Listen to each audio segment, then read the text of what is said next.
A ver si así lo podemos. Ustedes están viendo ahí, ¿verdad? Sí, recién ahora Recién sí. ahora sí. Bueno, no voy a perder tiempo, así que. Entonces, en el concepto de preoperatorio, si decimos que desde que se realiza el diagnóstico hasta que el paciente se va del quirófano, ustedes van a ver, de acuerdo a lo que dijimos ayer, hay distintas modalidades de cirugía y por lo tanto el preoperatorio puede ser diferente. O sea, lo que le estoy repitiendo o queriéndole decir es que no se lleven con las 24 o 48 horas que dicen los apuntes o también la bibliografía, porque la modalidad de las cirugías han cambiado. O sea, vamos a pensar en una cirugía convencional, ¿sí? Programada.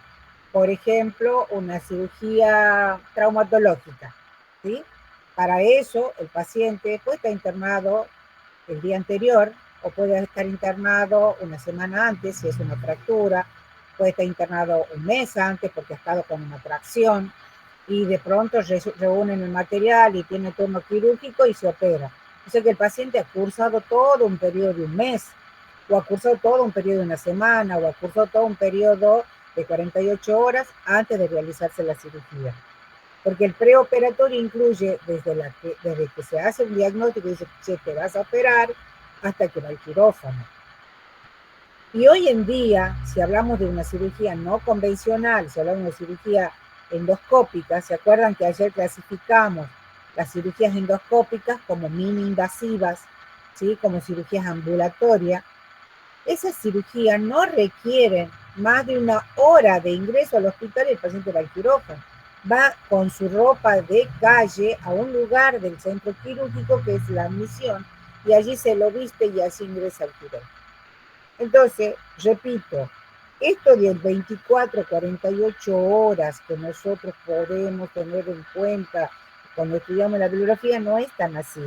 Sobre todo en la forma que ha ido avanzando los procedimientos quirúrgicos. ¿Sí? Entonces, traten de entenderlo que para cirugías programadas que requieren mayor tiempo, sí puede ser 24, 48 o más horas, pero para cirugías mínimamente invasivas es una hora antes al ingreso al quirófano.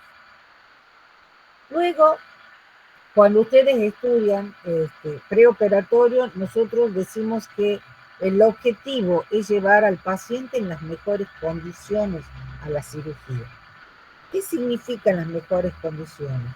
Quiere decir que el paciente que va a operarse en una cirugía programada le permite al cirujano estabilizar las comorbilidades, digamos, a ver, una insuficiencia cardíaca, el paciente que tiene que estar estabilizado para que no me haga una insuficiencia cardíaca en el postoperatorio. Es un diabético, tiene que estar con una normoglucemia para que no me haga un coma diabético en el postoperatorio. Entonces, tiene que estabilizarse y a veces eso se hace en su casa. Se le hace tratamiento con un especialista, se hace un tratamiento con su médico de cabecera y luego cuando está estable el paciente y no corre mayores riesgos, va a la cirugía. Y si ese paciente, digamos, por ejemplo, es un cardiópata y corre riesgo, el cardiólogo, que es su médico de cabecera, le va a decir, no, mira, necesitas un cardiólogo que te controle durante la cirugía. Y ese cardiólogo hace el control o el monitoreo intraoperatorio.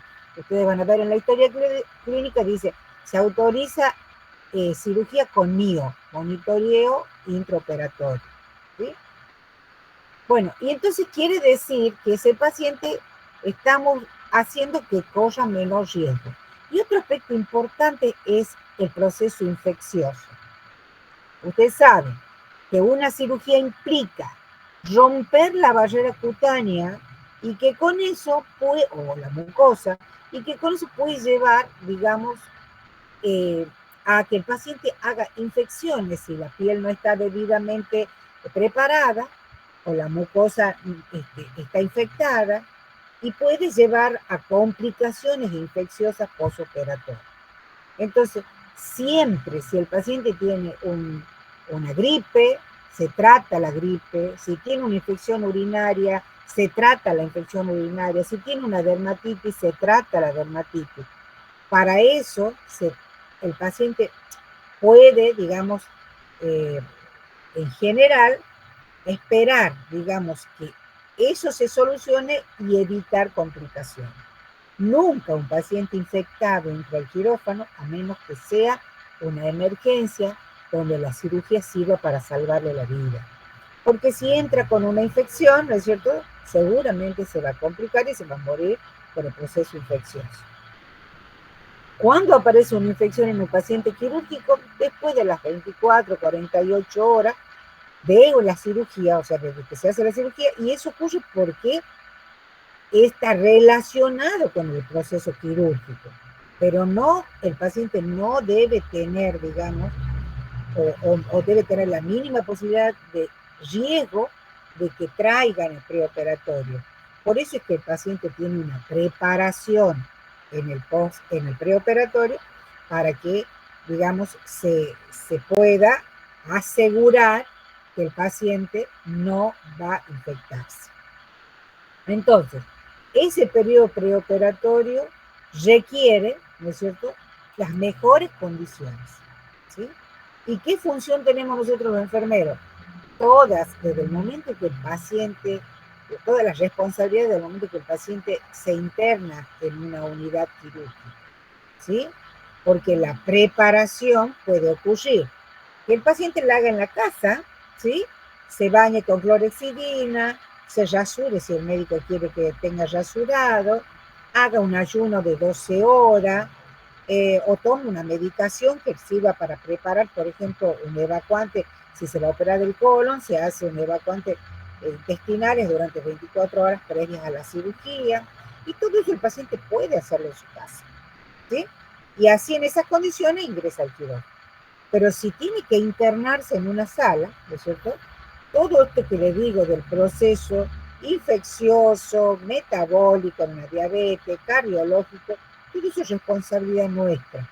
Y eso está basado, digamos, la responsabilidad en la valoración que nosotros hagamos de ese paciente hasta que esté en óptimas condiciones para la cirugía, ¿sí? O sea, siempre hay una razón importante por la cual el paciente se interna más de un día antes, porque el objetivo, digamos, de toda internación hospitalaria es que el paciente tenga la menor cantidad de días.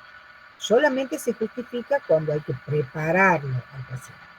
Por ejemplo, enemas evacuantes, también para cirugía intestinal, ya que me estoy recordando de esa cirugía, a veces se internan y se le hace 10 días, durante 10 días, para que el colon quede completamente limpio, ¿no es cierto?, para la cirugía.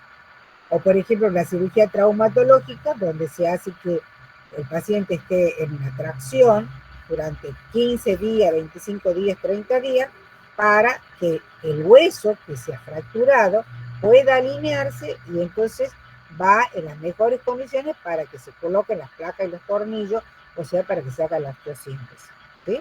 Entonces, todo eso implica, digamos, la responsabilidad de enfermería en el preoperatorio. ¿En qué va a consistir nuestra asistencia en el preoperatorio? Ya el médico en el consultorio externo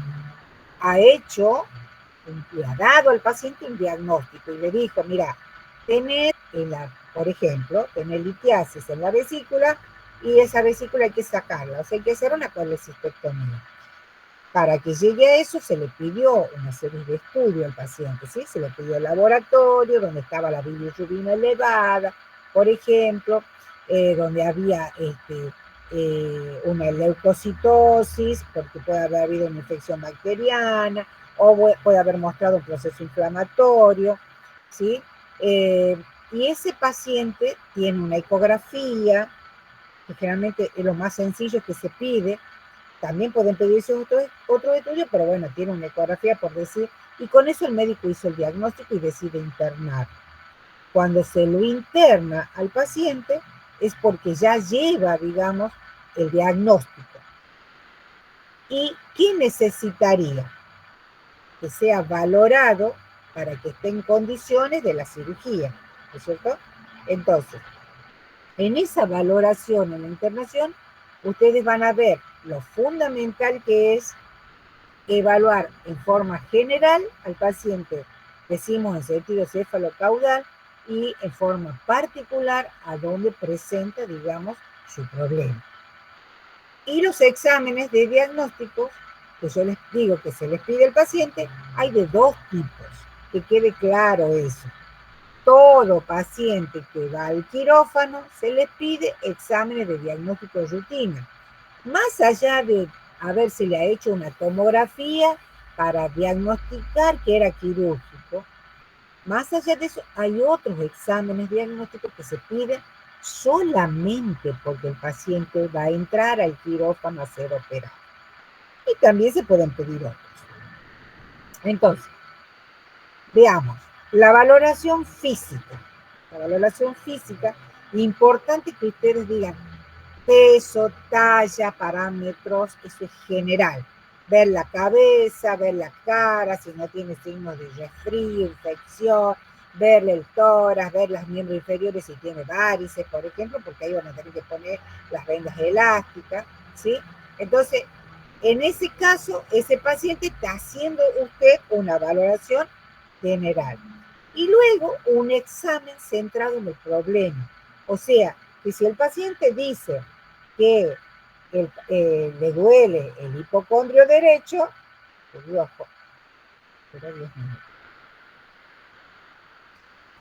le duele el hipocondrio derecho, entonces la valoración se va a hacer en esta zona debajo de las costillas del lado derecho para ver el dolor, el proceso inflamatorio, etc. ¿Sí? Entonces, un examen físico general y un examen físico centrado en el paciente. ¿Sí? Y luego, los exámenes de rutina que se le pide a todos los pacientes son un examen cardiovascular para ver cómo está su corazón, donde se le hace un electrocardiograma, se controla la presión arterial y el cardiólogo determina que está en condiciones de la cirugía. Ese es por un lado, el examen cardiovascular. Y el otro es el examen de la función respiratoria, sobre todo en pacientes que son sometidos a anestesia general, porque la anestesia general, ya vamos a ver, al paciente se le pone drogas que lo duermen, le paralizan los músculos respiratorios, queda en apnea, queda en paro respiratorio y es ventilado por un aparato externo que se llama ventilador o respirador. Para que el paciente tolere eso, tolere todo eso, tiene que tener una adecuada función respiratoria.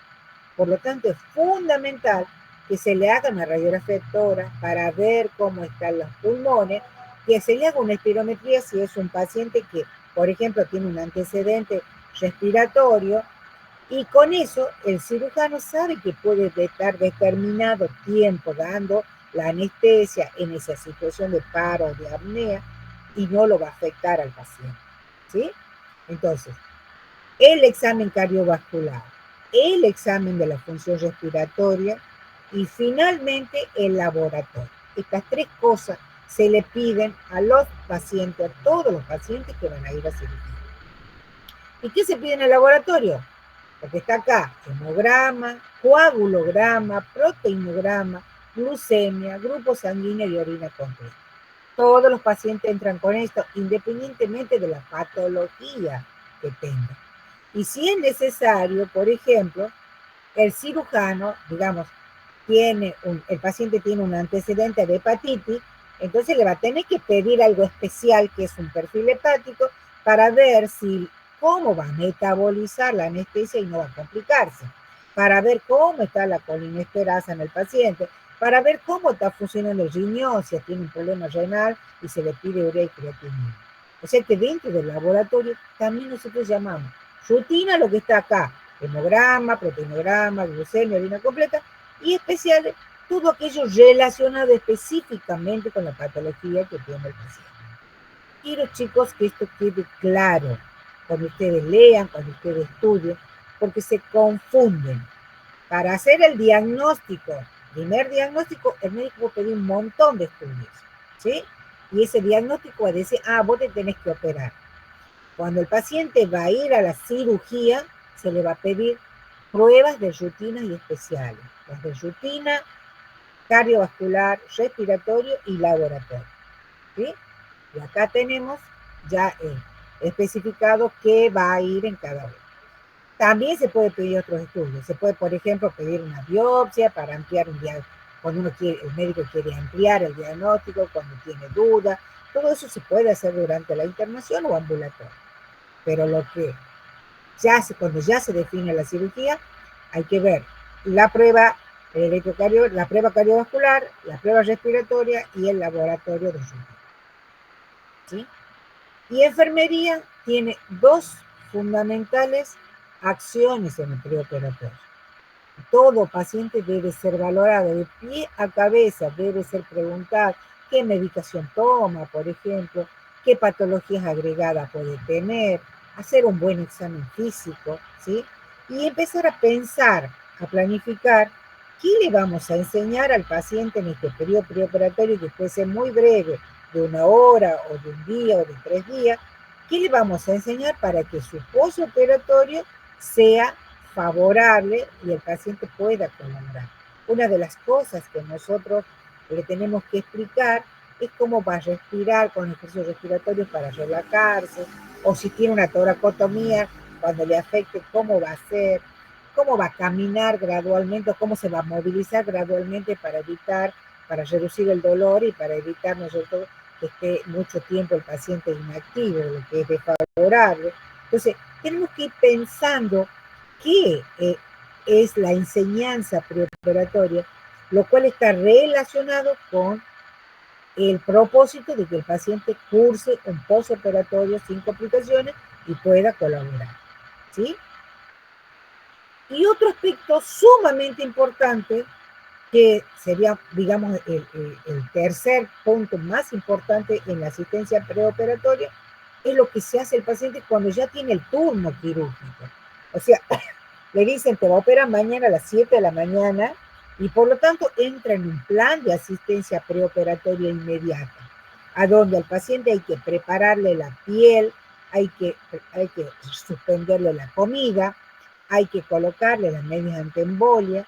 Entonces, todas esas cosas que van a ver, la indicación está relacionada con lo que tienen que hacer para que el paciente pueda ser recibido en el quirófano, digamos, pueda ser aceptado y diga que está preparado, realmente bien preparado para la cirugía. La preparación de la piel es bañar al paciente con un jabón antiséptico, piodopovidona, sea, o por ejemplo, clorexidina, jabonosa, y poniendo muy especial atención en la zona donde se va a operar el paciente. Porque lo que queremos hacer es eliminar esa flora bacteriana superficial que tenemos, que no nos hace daño cuando la piel está íntegra, pero si uno se lesiona la piel o se corta, es profeso, como por ejemplo para la cirugía a través de la incisión, los gérmenes se incorporan, digamos, debajo de la piel y producen infección. Entonces, los baños con solución antiséptica. Y como yo les decía al comienzo, el paciente se puede bañar en la casa. O sea, el mismo baño, porque si se lo baña en la casa hay que enseñarle cómo, y si en el hospital, generalmente si el paciente ambulatorio se baña solo, pero hay que enseñarle cómo tiene que hacerlo, y si está impedido hay que bañar. ¿Sí? Esto que dice vestimenta adecuada es la ropa que se pone al paciente 1 hora antes de ser trasladado al quirófano, que es un camisolín, unas botas, un bollo, ¿sí? Que son descartables, que se retiran después de la cirugía. La dieta, importantísimo, depende, esta es otra cosa que quiero aclarar, la dieta depende mucho del tipo de cirugía, porque si va a ser una cirugía digestiva, capaz que el paciente esté con 24 horas de dieta, o capaz que sea una cirugía de urgencia y ha llegado fracturada y tiene que pasar el quirófano, tiene que tener por lo menos 4 horas sin comer, sin tomar nada, para que no vomite y no corra riesgo de broncoaspirarse durante la cirugía, durante la anestesia. Pero por lo general decimos 6 a 8 horas para sólido, y 4 horas para líquido. Lo más común, si la cirugía va a ser a la mañana, se le dice a la noche, te tomas un caldo y no comes más hasta que vayas a la cirugía. Pero si ese paciente tiene que tomar medicamento, ustedes tengan en cuenta que puedes tomar algo a las 4 de la mañana si la cirugía va a ser a las 8 o a las 10.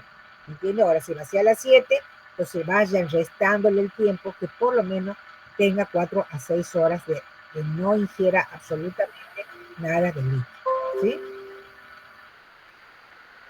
Bueno, y estas valoraciones, todo lo demás está re fácil de que ustedes entiendan qué es lo que se tiene que valorar para, para, para, para que esté, digamos, el paciente en condición. Todo esto que dice aquí, vía intravenosa, catéter nasogástrico, catéter vesical, si el paciente va a necesitar en la cirugía, se colocan en quirófano. El paciente solamente va en ayunas, con la piel preparada y con la vestimenta, y todo este cateterismo que se le tenga que hacer se hace una vez que está en la mesa operatoria, ¿sí? Se hace dentro del quirófano.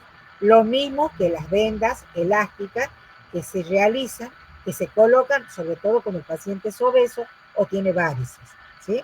Para evitar el estancamiento venoso y que el paciente pueda, digamos, luego cursar un postoperatorio sin complicaciones vasculares, ¿sí?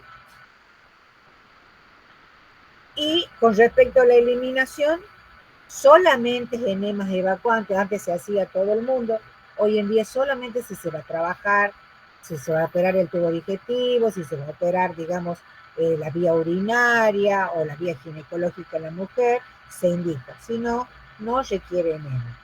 Y en cuanto a la vía urinaria, ustedes tienen que asegurarse de que el paciente orine antes de ingresar al quirófano. Una cirugía no dura más de 2 o 3 horas, entonces no es necesario, ¿no es cierto?, hacerle un cateterismo al paciente porque va a ir a una cirugía, por ejemplo, el tórax. Pero si es necesario un cateterismo, si va a ir a una cirugía de la pelvis, ¿sí? Porque va a estar cercana a la zona donde va a trabajar el cirujano. Tiene que estar muy justificado y solo en casos especiales la colocación de una sonda vesical, ¿sí?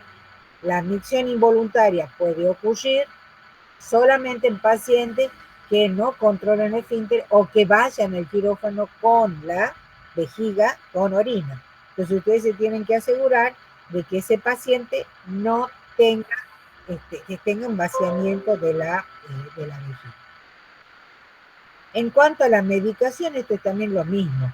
Muchas veces lo que se dice tranquilizantes o anticolinérgicos, eso es responsabilidad del anestesista, que lo visita el día anterior y dice y deja las indicaciones de lo que se le va a hacer al paciente si va a necesitar algo. Por lo general no necesita nada. No necesita ni analgesia, no necesita anticolinérgico, tiene directamente ya el estómago vacío, no tiene problemas respiratorios, ¿sí? Si está normotenso el paciente, va a la cirugía. La única medicación que ustedes pueden ver que se hace relacionado con la cirugía es, por ejemplo, la heparina, que se hace durante varios días a veces y se suspende 24 horas para evitar, es un anticoagulante, pero hay que evitar, ¿no es cierto?, que tenga complicaciones hemorrágicas el paciente. O la profilaxis antibiótica si el paciente tiene una infección, como por ejemplo sospecha de peritonitis o una fractura expuesta y entra al quirófano, entonces se le hace antibiótico terapia antes, ¿sí? Que después se continúa en el postoperatorio. Eso es lo único que ustedes pueden hacer. El resto de la medicación generalmente es responsabilidad del médico anestesista. Bueno, este es el traslado, este es muy importante. Hay algo que se llama checklist o lista de verificación que manejan los enfermeros que mandan, que envían el paciente al quirófano y el enfermero que recibe el paciente y tienen que ver que esté con los baños, con el atuendo quirúrgico, ¿sí? Con la historia clínica y por ahí prótesis o lo que necesite y sobre todo con el consentimiento para la cirugía que firma el paciente. ¿Sí?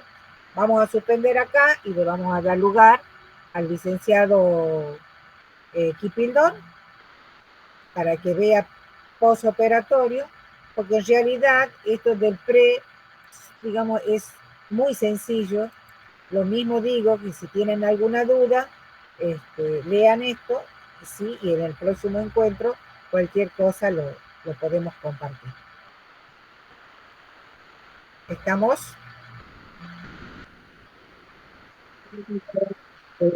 Sí. Sí, licenciado. ¿Algo que les haya Entonces, quedado, alguna duda o algo, alguna inquietud que se le haya generado? Diga.